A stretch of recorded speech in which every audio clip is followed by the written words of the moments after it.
je voudrais vous demander de me permettre de donner quelques informations importantes pour le peuple africain ce matin. Je vous demande vraiment ça. C'est important parce que vous savez que l'affaire qu'on appelle coronavirus là, il ne faut pas lui laisser une seconde. C'est un virus que nous devons manger complètement, détruire absolument et éviter qu'il n'y ait aucun Africain qu'on touche avec la saleté, la sorcellerie, cette chose mortifère qu'on appelle le vaccin. Et pour ça, il faut que nous fassions la veille en termes d'information. Il y a le colonel Vladimir Kouachkov, qui était le chef du renseignement militaire russe. Il vient d'aller à la retraite. Et il a fait une sortie où il expose l'agenda caché derrière le coronavirus. Je vous dis, c'est le chef du renseignement militaire russe, ce n'est pas n'importe qui. Oui. Autrement dit, je peux le dire sans me tromper, en termes d'analyse diplomatique et géopolitique, c'est Poutine qui parle à travers lui. Et nous attendions depuis la position officielle de la Russie sur cette affaire, parce que nous savions que la Russie, avec beaucoup d'informations, connaissait la vérité. Et moi, j'avais interpellé plusieurs fois nos amis russes à propos. Les Russes viennent de parler. Il dit que c'est un complot. C'est un truc fabriqué artificiellement, et évidemment, la Russie a toutes les preuves. Fabriqué artificiellement, ce sont ces mots, les puissances sionistes du monde, pour détruire l'humanité. Que c'est une opération spéciale, quasi militaire, pour mettre l'humanité au pas, arracher les droits politiques des gens et imposer un ordre diabolique. Et il dit qu'il faut détruire ça. Il appelle ça, c'est une bulle qu'il faut dégonfler. Il faut que le monde entier, que les Africains écoutent ce que je suis en train de vous dire. C'est le chef des renseignements militaires russes qui parle. Donc il faut que les gens comprennent ce que nous sommes en train de dire là. Ce n'est pas le jeu. Alors moi je suis en train de dire ça. Pour vous dire que cette affaire, en attendant le tribunal mondial qui va se faire pour juger tous ces gens, les Africains doivent comprendre, à partir de cette information, qu'on avait affaire à un crime, le plus grand crime contre l'humanité. C'est le plus grand crime contre l'humanité. Et M. Ngo, ce n'est pas tout. Oui, allez-y. Je résume, hein, parce que je résume. Hein. Oui, oui. Vous ne voulez pas être long. Donc, le monde n'était pas là, il vient d'arriver. Ah, allez-y. Je m'excuse devant l'autorité morale que tu exerces. Je voulais simplement qu'il sache que je viens de dire que le colonel Vladimir Kouachkov,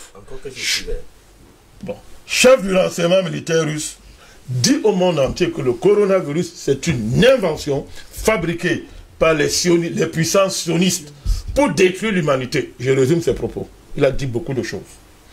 Donc, c'est pour informer davantage nos frères africains.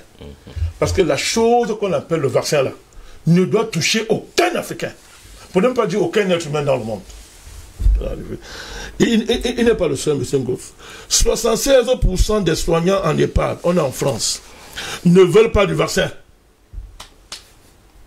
Ils disent que ce n'est pas un vaccin, c'est une thérapie génique. C'est un gros mot, mais c'est important. Parce qu'un vaccin, nous connaissons ce que c'est, malgré les réserves qu'on a sur les vaccins traditionnels.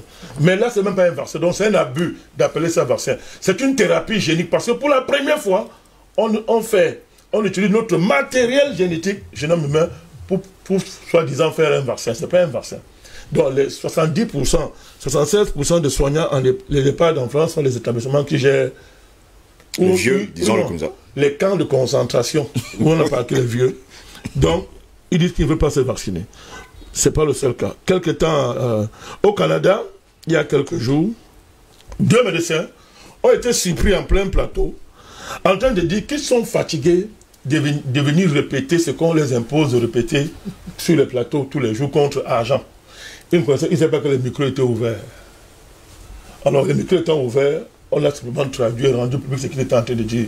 Donc, les médecins vous disent qu'on les donne des documents qu'allez parler. Et tu viens prendre 20 000 euros, tu viens prendre 15 000 euros. C'est ça le Covid. Tu viens prendre 15 000 euros. C'est-à-dire, la vidéo existe, tout ça est là, on ne parle pas. Je dis ce que je peux prouver.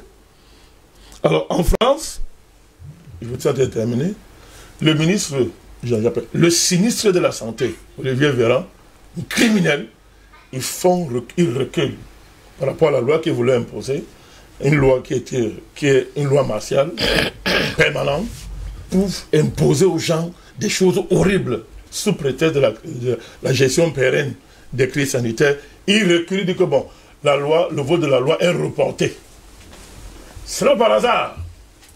Vous faites le lien de ce recul avec la soi-disant maladie de M. Macron qui est atteint de Covid. Vous ne serez pas surpris d'entendre des choses bizarres dans les jours qui viennent. Vous ne serez pas surpris. Simplement que nous continuons à être vigilants.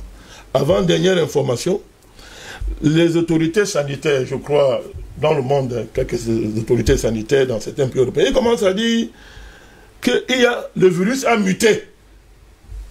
Et il est plus dangereux que le virus qui opère en Grande-Bretagne ce jour-ci et qui sert de prétexte au fou Boris Johnson pour vouloir vacciner les Anglais. Il dit qu'il y a encore un nouveau virus qui a muté, qui est plus dangereux que celui-là. Donc, en l'espace de 3 semaines, vous avez déjà 2 variétés de mutants du même virus. Écoutez bien, du même virus. Et on va vous vacciner. Comment peut-on vacciner contre un virus qui mute? Donc, tu auras un nouveau vaccin chaque fois qu'il y a mutation. Or, les virus mutent toujours. Or, quand le professeur Didier Raoult disait il y a quelques mois que les virus ont déjà muté, et il avait classifié en 10 séries qu'il appelait Marseille. Ils appelaient Marseille 1 jusqu'à 10. Il dit, voici les mutations que moi j'observe. Donc le vaccin peut être justifié, ces virus mutent. On a dit que c'est un complotiste. Et on a dit qu'on va le conseil de l'ordre veut le démettre de sa fonction, de son statut de médecin. Aujourd'hui, quand c'est eux qui le disent, ils oublient qu'hier, ils ont voulu tuer quelqu'un qui est le meilleur dans son domaine dans le monde, il faut le rappeler. Et il a précisé d'ailleurs qu'on ne peut pas avoir un vaccin contre un virus non immunisant. Il a tellement dit des choses. On a dit que non. C'est un bavard, il sait pas de quoi il parle. On va l'envoyer en asile. Comme ils ont fait pour le professeur Bernard Foutian. Nous avons crié, Bernard Foutian est libre. Et nous disons merci pour ça. Pas à eux. Donc, merci au bon Dieu. Il y a l'opinion qui s'est mobilisée. Il est libre. Donc voilà, vous voyez donc que le virus a déjà muté au moins 15 000 fois. Donc aucun vaccin n'est justifié. Surtout qui touche à ce qui est sacré pour nous. Notre génome, notre matériel génétique. Alors je te mets là-bas ce qui pourrait être une bombe. Les rumeurs de plus en plus persistantes, ce ne sont même pas les rumeurs, parce qu'il y a des journaux qui ont publié, disent que le sorcier fou qu'on appelle pape va démissionner après Noël. Si ça arrive, je n'ai pas dit que c'est sûr. Si ça arrive, vous ne serez pas surpris. J'ai dit, ce voyou-là, minable criminel, sur qui pèse des soupçons extraordinaires de pédophilie, et je ne serais pas surpris que c'est un lien avec tout ça.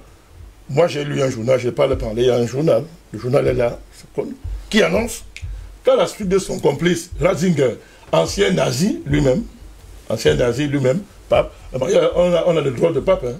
Donc, après Noël, il risque de démissionner.